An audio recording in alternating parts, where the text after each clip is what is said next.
there was a knock at the door. Just 3 soft taps. Not fast, not scared, just steady. But it still made me freeze. I was in the kitchen cutting apples for Jonah's after-school snack. I stopped cutting and looked at the clock. 6:13 p.m. The street outside was quiet. No packages, no neighbors, no visitors. From the living room, Jonah called, "Mom, should I get the door?" I quickly wiped my hands on a towel, my heart beating fast. "No," I said, sharper than I meant to. "I'll get it." The door was only 6 steps away, but each step felt heavy. I looked through the peephole. It was a man I hadn't seen in 13 years. He looked older, thinner, and tired. He had a cane and a serious face, but I knew who he was. I'd seen his face in nightmares, and in Jonah's cheekbones. I opened the door. He looked past me and saw Jonah standing in the hallway, holding his violin. My father's eyes got wide. He didn't say anything. He just stared at the boy he had never met. The boy he had rejected before he was even born. And I realized he didn't come for me. He came for the secret I had kept all these years. Was born in a small town called Eugene, Oregon. The kind of place where everyone knows who you are, what your dad does, and where your family sits in church. My dad, Grant Hartwell, ran a big wood business called Hartwell Timberworks. He was a serious man who believed in hard work and rules, in that order. My mom, Margaret, liked lists. Grocery lists, prayer lists, lists of who brought food to church, events. She loved us quietly. She didn't know how to comfort, just how to stay organized. Then there was my sister, Erin. Perfect grades, perfect clothes, perfect church girl. While she was off visiting colleges and speaking at youth camps, I was just there. I wasn't wild. I wasn't loud. I just didn't fit into their perfect little box. Then, when I was 17, I met Mateo Ruiz. He didn't go to our church.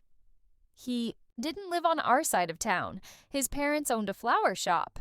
He tutored after school and played piano at his uncle's restaurant. But what I remember most is how calm he was. Not shy, just peaceful. I felt safe with him. We met in civics class. By spring, we were walking home together. By summer, we were dreaming of a new life. He got a scholarship for architecture. I got into a design program. We talked about living together, sharing groceries, and having a place with sunlight and hanging plants. But life had other plans. Just after we graduated, Mateo got very sick. He had a heart problem no one knew about. One week he was running in the park with me. The next week he passed out in the kitchen. He was put on a transplant list. The doctor said he might have a year, maybe less. That's when our talks changed.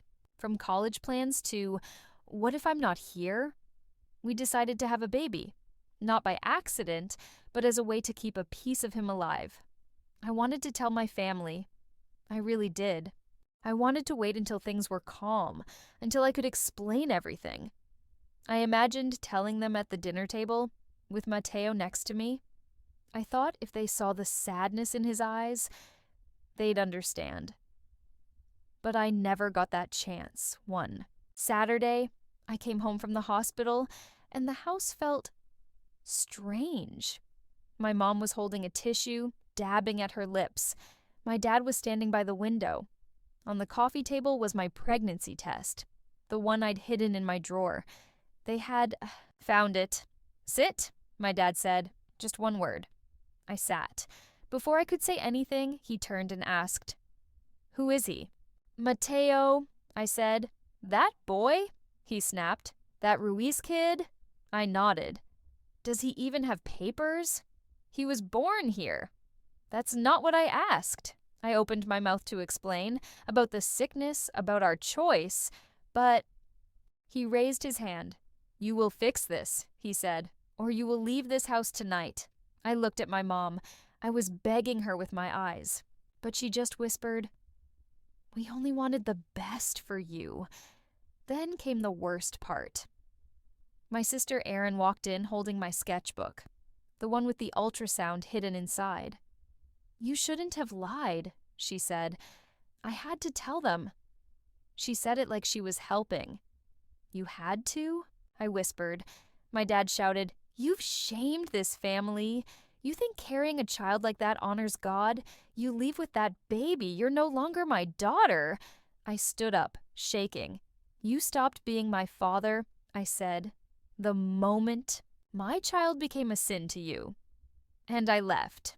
No bags, no plan, just a girl carrying a life inside her, walking away from a home that never truly saw her.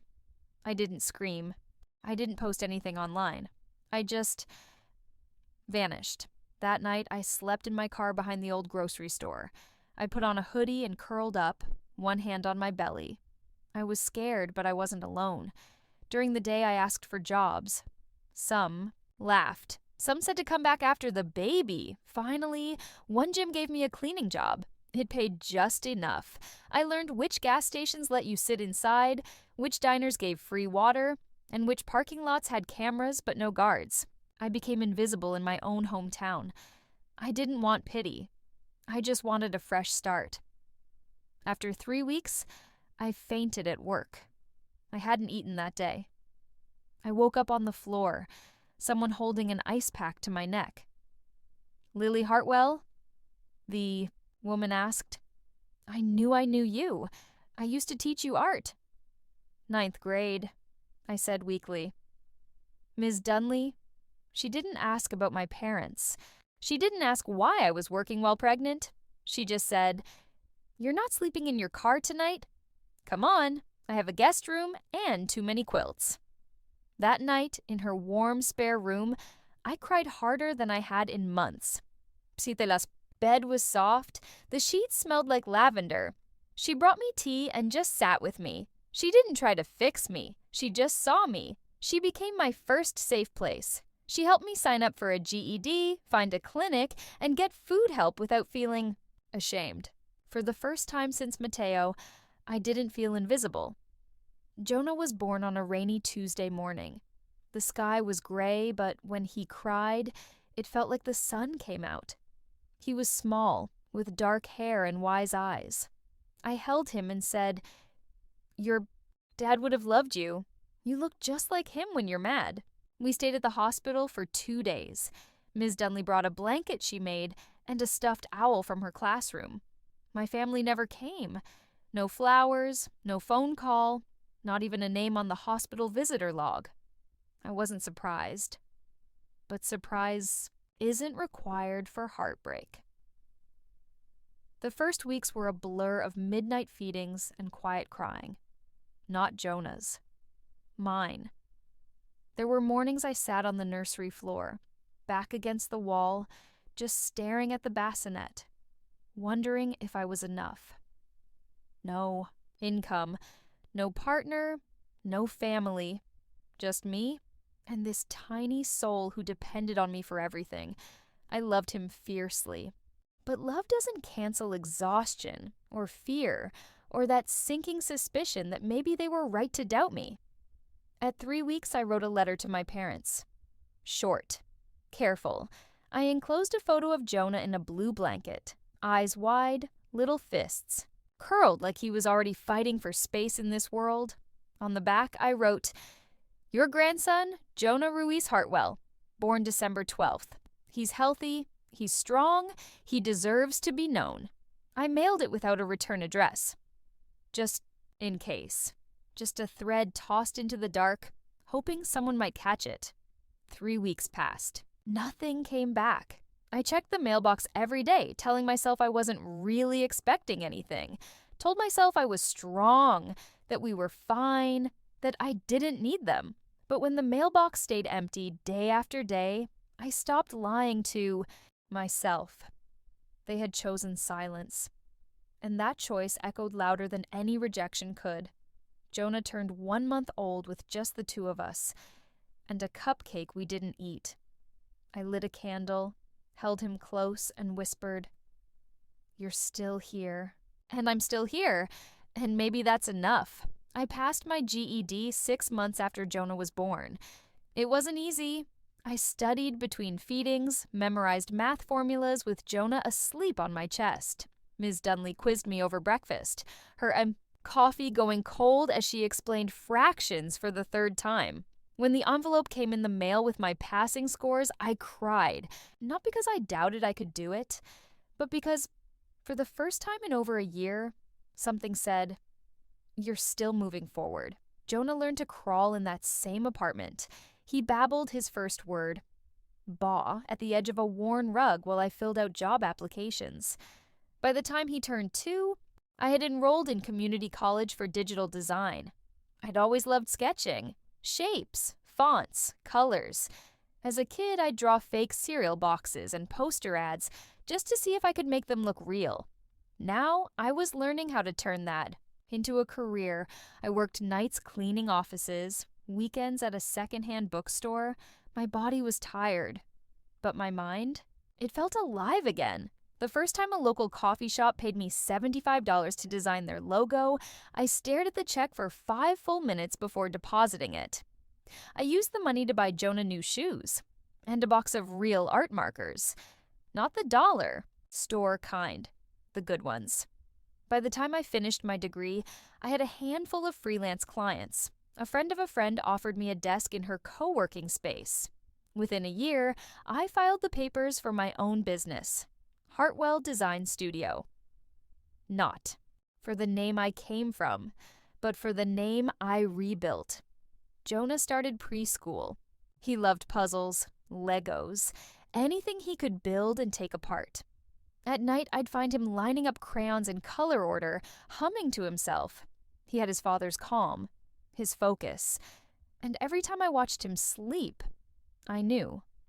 Mateo would have been proud. We didn't have much, but we had rhythm, work, school, home, laughter. It wasn't the life my father wanted for me, but it was the life I chose and earned for us. It started with a phone call from the community center. They were hosting a Women Who Lead event and wanted to feature small business owners who'd overcome adversity. A friend from the co-working space had nominated me. I almost said no, but something in me, maybe for Jonah, maybe for myself, said yes. The interview was simple. They filmed me at my desk, sketching on a tablet. Jonah read quietly in the corner. I talked about design. Starting over. The power of stubborn hope. I didn't mention my family, or Mateo, or the years that broke me. Still, the story aired on local TV, then made its way to Facebook. A week later, an email showed up in my inbox. Subject line, "I saw you." It was from Aaron. I watched the segment. "You look strong." Jonah looks so much like Mateo. It hurt to see. Mom and Dad saw it too. Dad's not well. He had a heart scare last year. He talks about you more than you'd think. They want to meet Jonah, if you'd consider it. I reread it 3 times. Not once did she say sorry. Not once did she ask how I'd survived. But something in the way she said it hurt to see told me, maybe, just maybe, they'd finally seen what they turned away from. I didn't reply that night. I sat on the floor, back against the fridge, while Jonah colored beside me. He looked up and asked, "What's wrong, Mom?" I shook my head. Someone from the past just knocked, and I'm deciding whether to open the door. They arrived on a Sunday. I'd agreed to it after 3 weeks of quiet emails. Setting boundaries I wasn't sure they'd respect. No sleepovers, no photos posted, no pretending nothing happened. They pulled into the driveway just after noon. A silver sedan with out-of-state plates and the same nervous energy I remembered from childhood Sunday drives. From behind the curtain, I saw them. My father, thinner, leaning on a cane. My mother, stiff-backed, gray hair pulled tight, and Aaron, arms crossed, still wearing that controlled calm. Jonah stood beside me, holding the violin case I'd asked him to bring. "Do I call him Grandpa?" he whispered. "Not yet," I said. "Just be yourself." I opened the door before they could knock. We stood for a moment. 4 adults and 1 child, all of us unsure who should speak first. It was my father who broke. The silence, not with words, but with breath. He exhaled sharply when he saw Jonah. His eyes didn't move for a long time, just locked on the boy, standing tall and quiet, his face unmistakably Mateo's. "This is Jonah," I said. "He's 13. Jonah stepped forward, offered his hand just like I taught him. "Nice to meet you," he said politely. "I play violin." My father reached out slowly, like the air between them was fragile. When their hands met, I saw it. The tremble. Not of age, of regret.